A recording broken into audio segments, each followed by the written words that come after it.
একটা প্রশ্ন, আহ, আহ, অনেকটা আগে চলে এসেছিল যখন আমরা ওই চালে ফর্টিফাইড যে রাইস আয়রন আয়রন ফর্টিফিকেশনের কথা যখন বলছিলাম, তখন শরীরে আমাদের বিভিন্ন খাবারের মধ্যে দিয়ে যে প্রয়োজনীয় আয়রনের পরিমাণটা সেটা সেটা নাকি ঢুকছে না, এবং সেটা ঢুকছে না বলেই সারা পৃথিবী বেশ আতঙ্কিত, এবং আয়রন ঢোকাতে হবে তার সহজ রাস্তাটা নিল চালের মাধ্যমে।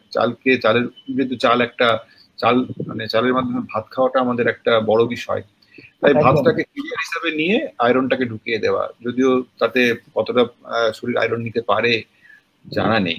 হ্যাঁ, কারণ যেটা স্বাভাবিকভাবে যেটা ফুডের মধ্যে আয়রন হিসেবে যেটা আসবে সেটা একরকম, আর সেটাকে যদি আমি এক্সটার্নাল একটা ইনপুট হিসেবে ঢোকাই, সেটা বডি কতটা অ্যাবজর্ব করতে পারবে সেটা জানি না।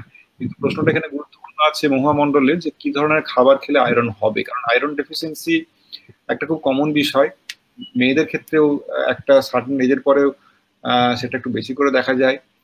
আহ, কিন্তু আমরা জানি যে বেশ কিছু প্রাকৃতিক খাবার, ফলমূল শাকসবজি, তার মধ্যে কিন্তু আয়রনের একটা বড় সরবরাহ থাকে। এগুলো যদি একটু আমরা একটু শুনে নিই।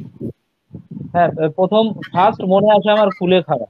মানে যে যে জিনিসটা আমরা এক সময় খেতাম, আমাদের বাজারেও পাওয়া যেত, এখন আর সেই বাজারেও মানে আহ, একটু খুঁজলে, অনেক কষ্ট করলে হয়তো এখনো অনেক মানে আমাদের গ্রামের থেকে যেসব মাসিরা আসেন, মায়েরা আসেন, তারা তারা কিন্তু দু একজন নিয়ে বসে কুলেখাড়ার হচ্ছে। ওটাতে তো প্রচুর পরিমাণে আয়রন আছে, সেটা তো একটা প্লাস হচ্ছে আপনি যেটা বললেন শাকসবজি, যে কোনো ধরনের শাক, সেটাতে কিন্তু সাম এক্সটেন্ট আয়রন বেশ ভালোই পাওয়া যায়। ডালের মধ্যে আহ, মানে এই রাজমা যেটা মিক্স, যে ডালগুলো আমরা ই করি, তার মধ্যেও অনেক আয়রন পাওয়া যায়। সব থেকে বড় আয়রনের সোর্স আমি বলবো, কোথাও খুঁজতে হবে না, আপনি বাড়ির যে কড়াইটা, সেই কড়াটাকে চেঞ্জ করুন, তাহলেও দেখবেন যে আয়রনের মানে 50% ডেফিসিয়েন্সি আপনার হয়ে যাচ্ছে, মানে ফুলফিল হয়ে যাচ্ছে, কমে যাচ্ছে।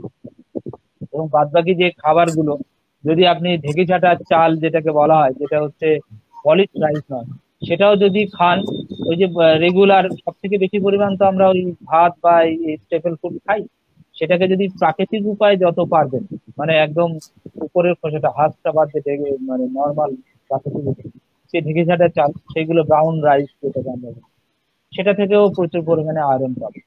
আর সব থেকে বড় আর একটা আয়রনের সোর্স হচ্ছে জল।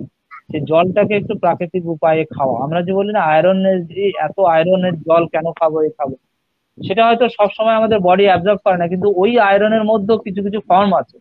ধরুন হয়তো 5% কি 10% আছে আয়রন, সেটা আমাদের বডিতে অ্যাবজর্ব হবে, বাকিটা তো বেরিয়ে যাবে, অসুবিধা নেই। ওই 5% জলের মধ্যে দিয়ে, আমরা সারাদিন তো প্রচুর পরিমাণে জল খাই, তার মধ্যে দিয়ে যদি আয়রন চলে আসে, তাহলে আপনার আয়রনের ডেফিসিয়েন্সিটা তো ফুলফিল হবে। অতএব শাক সবজি ফল যেটা প্রাকৃতিক জিনিস, এগুলো খান। তবে আপনার যদি খুব প্রবলেম এক্ষুনি মনে হয়, তাহলে অবভিয়াসলি আয়রন ট্যাবলেট ছাড়া তো উপায় নেই। আর সেটা সেটা থেকে যদি নিস্তার পেতে চান, খুব সঠিক কোর্সেন কিসে কিসে পাওয়া যাবে, সেটা শাক সবজি, আয়রনের কড়াই, এবং ওই কুলেখাড়ার যেটাতে আয়রনের ট্যাবলেটের থেকেও অনেক ভালো কাজ করে, যার ঝোল বা সবজি খেতে পারে।